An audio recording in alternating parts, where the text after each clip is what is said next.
منہج سلف کے تقاضوں کی تکمیل کرو، اس کو نافذ کرو، اس کے مطابق زندگی کو ڈھالو، اس پر عمل پیرا ہو جاؤ، اس کی دعوت و تبلیغ کرو، لوگوں کے سامنے اس کی صراحت کرو۔ اور تیسری چیز یہ ہے کہ اس کو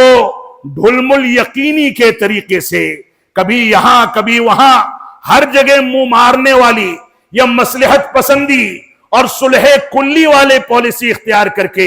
اس پر کبھی ڈگمگا کر کے نہ چلو، بلکہ قوت کے ساتھ، ثابت قدمی کے ساتھ اس پر قائم رہو۔ کوئی مشکل آ جائے، کوئی آزمائش آ جائے، تم یہ فیصلہ کرو کہ اگر تم منہج سلف پر قائم ہو تو میری گردن بھی کاٹ دی جائے تو میں سمجھوتا کرنے کو تیار نہیں ہوں۔ یہی جرأت رب کائنات اپنے دعات میں دیکھنا چاہتا ہے۔ اللہ رب العالمین ہم کو قرآن و سنت کی پیروی کرنے کی توفیق عطا فرمائے۔ منہج سلف کا تقاضا ہے کہ ہم صحابہ کرام کے مقام کو سمجھیں۔ صحابہ کرام کا جب بھی ذکر آئے تو رسول اکرم صلی اللہ علیہ وسلم کے حکم کے مطابق اذا ذکر اصحابی فامسکوا، اس کے تحت اپنی زبانوں کو بند کر لیا جائے۔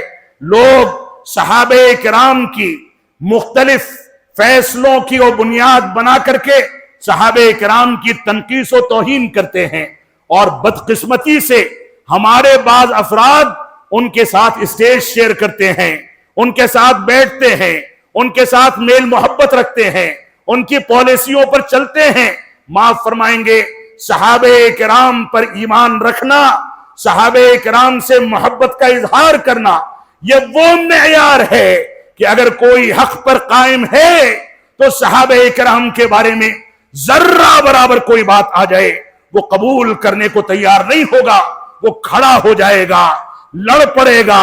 بھڑ جائے گا۔ لیکن جو صحابہ کرام کے بارے میں کسی انداز کی تنقیص کرتا ہے یا تنقیص کرنے والوں کا ساتھ دیتا ہے یا صحابہ کرام کے اوپر شبہات کا اظہار کرتا ہے یا اپنے گھروں میں ایسی کتابوں کو نئی نسلوں کو پڑھنے کے اور پڑھانے کے لیے مہیا کرتا ہے جن کتابوں اور جن موادوں کے اندر صحابہ کرام کے بارے میں شبہات پیش کیے گئے ہیں، چاہے خلافت و ملوکیت کے بہانے سے کیے گئے ہوں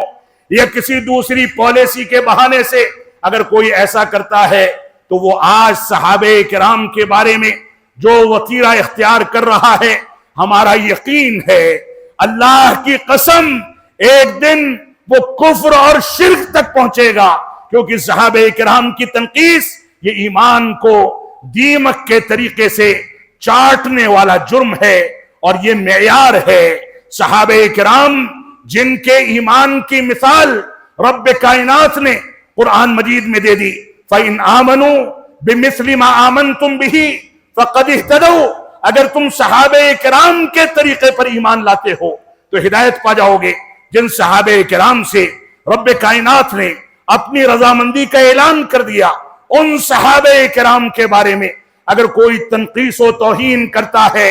یا تنقیص و توہین کرنے والوں کا ساتھ دیتا ہے تو یقیناً اس کا ایمان مکمل نہیں ہو سکتا، اور اگر اسی روش پر رہا اور اس میں آگے بڑھتا رہا تو خدشہ ہے کہ دھیرے دھیرے وہ ایمان سے خارج ہو جائے گا۔ لہذا اس کو اپنے ایمان کی خیر منانی چاہیے، قرآن و سنت اور عظمت صحابہ کی جانب رجوع کرنا چاہیے، یہ معیار ہے۔ اس وجہ سے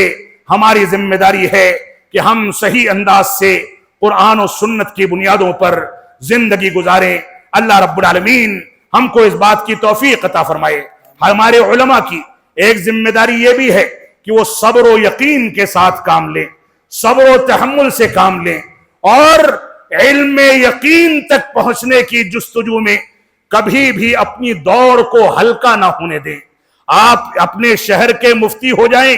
بڑے سے بڑے علامہ ہو جائیں، اپنے شہر کی بڑی مسجد کے امام و خطیب ہو جائیں، آپ کا منصب کتنا بھی اونچا ہو جائے،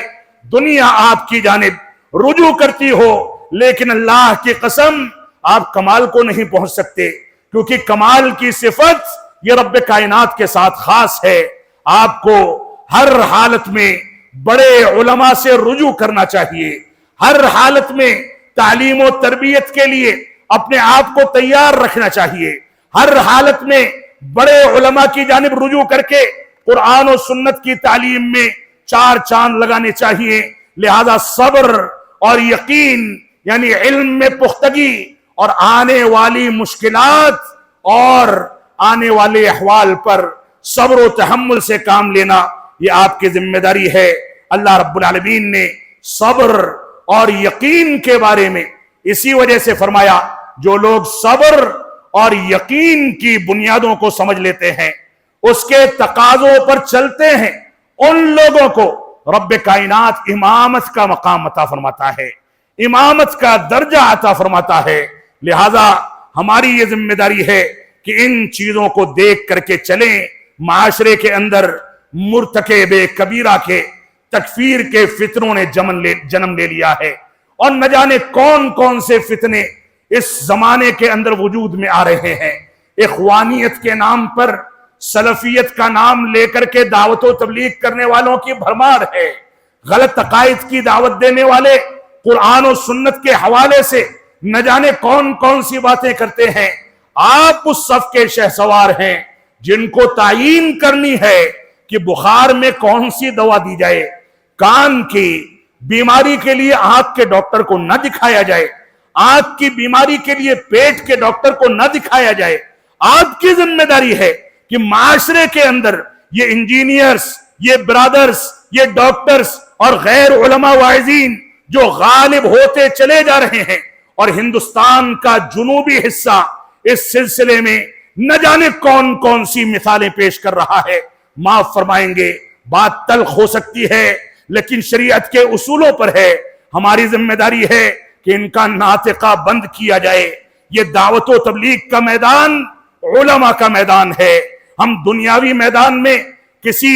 علاج کے لیے کسی موچی کے پاس نہیں جاتے، جوتا سلوانے کے لیے کسی ڈاکٹر کے پاس نہیں جاتے۔ تو دین نے کون سا جرم کیا ہے کہ دین کو سیکھنے کے لیے کسی ڈاکٹر اور انجینئر سے رجوع کیا جائے، اس کے فتوے لیے جائیں؟ آپ ہیں اس میدان کے شہسوار جس کو اس ذمہ داری کو نبھانا ہے، یہ فتویٰ دینا ہے، علماء کی رہنمائی میں عوام کی رہنمائی کرنی ہے۔ آپ ہیں اس میدان کے شہسوار جن کو قرآن و سنت کی بنیاد پر لے کر کے دین کی صحیح تعبیر پیش کرنی ہے۔ رب کائنات ہم کو ان باتوں کی توفیق عطا فرمائے۔ آپ دیکھیں معاشرے کے اندر شرک و بدعات کے فتنے نے جنم لے کر کے نہ جانے کون کون سے روپ اختیار کر لیے ہیں۔ آپ کو بتانا ہے کہ کون سی چیز شرک ہے، کون سی چیز ایسے ہی کون سی چیز توحید ہے۔ آپ کو بتانا ہے کہ وحدت الوجود، وحدت الشہود اور اس انداز کے غلیظ عقائد جو کہ مختلف طریقوں سے اب جماعت اہل حدیث کے افراد کے اندر بھی داخل ہونا شروع ہو گئے ہیں، آپ وہاں پر کھڑے ہوں، کھڑکیاں بند کر دیں، دروازے بند کر دیں، مسجدوں کو محدود کر دیں، لیکن یہ فتنہ آپ کی زندگی میں داخل ہو اس کو گوارا نہ کریں۔ یہ آپ کی ذمہ داری ہے۔ آپ دیکھیں معاشرے میں بدعات کے نام پر سنت قرار دے کر کے بدعتیں انجام دی جا رہی ہیں۔ میلاد النبی کی بدعت ہو، دوسری بدعتیں ہوں، اب جماعت بھی اس موقع سے پروگرام کرانے کو اپنا فریضہ سمجھتی ہے۔ معاف فرمائیں گے اگر ہم اس رسالت سے ہٹ گئے، ہم نے ان چیزوں میں سمجھوتا کر لیا تو یہ جماعت نام کی جماعت اہل حدیث تو بچ جائے گی، لیکن بنیادیں متزلزل ہو رہی ہیں، مزید کھوکھلی ہو جائیں گی اور ہم سب اس کے مجرم قرار پائیں گے۔ لہذا آپ کی ذمہ داری ہے کہ آپ پالیسیاں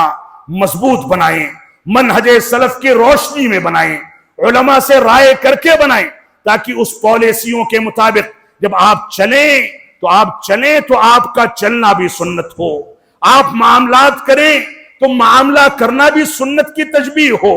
آپ جب کسی سے لین دین کریں تو اس کے اندر بھی سنت کی جھلک نظر آئے۔ یہ جماعت اہل حدیث کے فرد ہونے کی حیثیت سے ہم سب کی ذمہ داری ہے۔ معاشرے میں عادات کے نام پر بے پردگی، بے حیائی، شادی بیاہ کے نام پر فضول خرچی، اسراف و تبذیر، طلاق، خلا اور ایسے ہی رجعت کے نام پر مکمل طریقے سے دین کی مخالفت اور نہ جانے کون کون سی چیزیں وجود میں آ رہی ہیں، ہماری ذمہ داری ہے کہ لوگوں کو بتائیں کہ حلال کیا ہے، حرام کیا ہے، لوگوں کو بتایا جائے کہ صحیح کیا ہے، غلط کیا ہے، لوگوں کو بتایا جائے کہ مطلوب کیا ہے اور منکر کیا ہے، لوگوں کو بتایا جائے کہ معروف کیا ہے اور برائی کیا ہے۔ یہ آپ کی ذمہ داری ہے، آپ اسی میدان کے شہسوار ہیں۔ آج ہمارے معاشرے میں نشہ آور چیزوں کو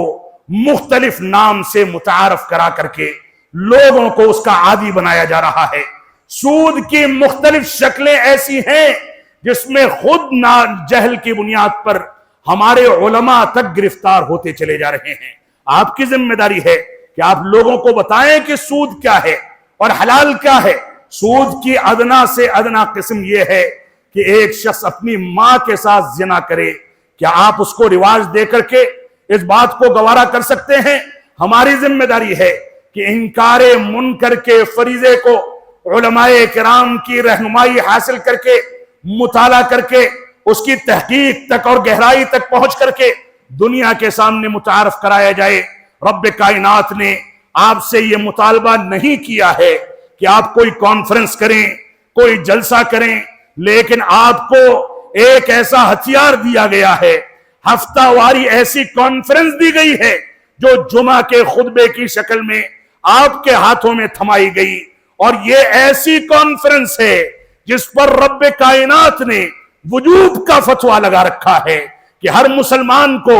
پہنچ کر کے آپ کی باتیں سننی ہیں۔ آپ اپنے اندر اسالیب پیدا کریں اور انکار منکر کو اپنے ممبر و محراب کی زینت بنا کر کے لوگوں کے سامنے صراحت کریں کہ ہماری ذمہ داریاں کیا ہیں۔ بچوں کی اسلامی تربیت کے بارے میں آج تساہل کی انتہا ہو چکی۔ ہم ماڈرن اسکولوں میں بڑے فخر کے ساتھ بچوں کو بھیجتے ہیں، منی اسکرٹ پہن کر کے ہماری بچیاں جاتی ہیں، نہ جانے کون کون سی تہذیبیں اختیار کی جاتی ہیں، اس پر پورا سرمایہ برباد کیا جاتا ہے، اور نتیجہ کیا نکلتا ہے؟ نتیجہ یہ نکلتا ہے کہ بچے آتے ہیں تو کرسمس مناتے ہیں، بچے آتے ہیں تو غیر اللہ کے کلام پر گفتگو کرتے ہیں، لیکن باپ مر جائے تو بچہ ٹک ٹکی مار کر کے اپنے بغل والے کو دیکھتا ہے کہ صلاۃ جنازہ کیسے ادا کی جا رہی ہے۔ یہ صورتحال ہے ہمارے معاشرے کی۔ ہمارے بچوں کو نہ نماز کے احکامات پتہ ہیں، نہ جنازے کا طریقہ پتہ ہے، نہ پانی پینے کے آداب پتہ ہیں، نہ توحید کے تقاضوں کا ان کو علم ہے، نہ اتباع رسول اور محبت رسول کے بارے میں ان کو جانکاری ہے۔ آپ اس میدان کے شہسوار ہیں کہ آپ کو نئی نسل کو اسلامی تعلیمات سے متعارف کرانا ہے، ان کو بتانا ہے کہ اسلام کیا ہے اور کفر کیا ہے، ان کو بتانا ہے کہ توحید کیا ہے اور شرک کیا ہے، ان کو بتانا ہے کہ سنت کیا ہے اور بدعت کیا ہے۔ آپ یہ نہیں کریں گے تو آخرت میں جواب دہی بڑی مشکل ہونے والی ہے۔ آپ سے بھی سوال کیا جائے گا کہ میں نے موقع دیا، سرمایہ داروں نے سرمایہ لگایا، مفت کا کھانا ملا، آرام و آسائش والا ہاسٹل ملا، بڑے آرام کے ساتھ تدریس کا بندوبست ہوا، صحیح بخاری کا درس لیا۔ آپ پوچھیں اپنے اساتذہ سے کہ بخاری جب چلے تھے اور محدثین جب چلے تھے تو حدیث کو طلب کرنے کے راستے میں کون کون سی مشکلات کا سامنا نہیں کرنا پڑا تھا۔ بھوکے رہتے تھے، پیاسے رہتے تھے، پیروں میں چھالے پڑ جایا کرتے تھے۔ یہاں تک صورتحال ہے، بعض محدثین نے لکھا ہے کہ بعض محدثین ایسے بھی ہیں کہ طلب حدیث کے فریضے کے لیے جب نکلے تو راستے میں پیاس کی وجہ سے خطرہ تھا کہ جان نکل جائے گی، تو اپنا ہی پیشاب کسی برتن میں کر کے اس کو پی لیا۔ یہ قربانیاں تھی ہمارے اسلاف کی۔ تب آپ آرام کے ساتھ قال اللہ اور قال رسول کی صداؤں کو سنتے ہیں، بڑے آرام سے آپ کہہ دیتے ہیں کہ رواہ البخاری، رواہ مسلم، بہت آسان ہے۔ آپ ان کی قربانیاں دیکھیں۔ آپ کی ذمہ داریاں بڑی عظیم ہیں، ان ذمہ داریوں میں کوتاہی نہ کریں۔ اللہ رب العالمین آپ کو ثابت قدمی عطا فرمائے۔ بہت ساری چیزیں ہو سکتی ہیں، لیکن میں خطاب کو سمیٹنا چاہوں گا۔ آپ کی ذمہ داری یہ ہے کہ آپ میثاق مدینہ کو سامنے رکھیں۔ رسول اکرم صلی اللہ علیہ وسلم نے یہودیوں سے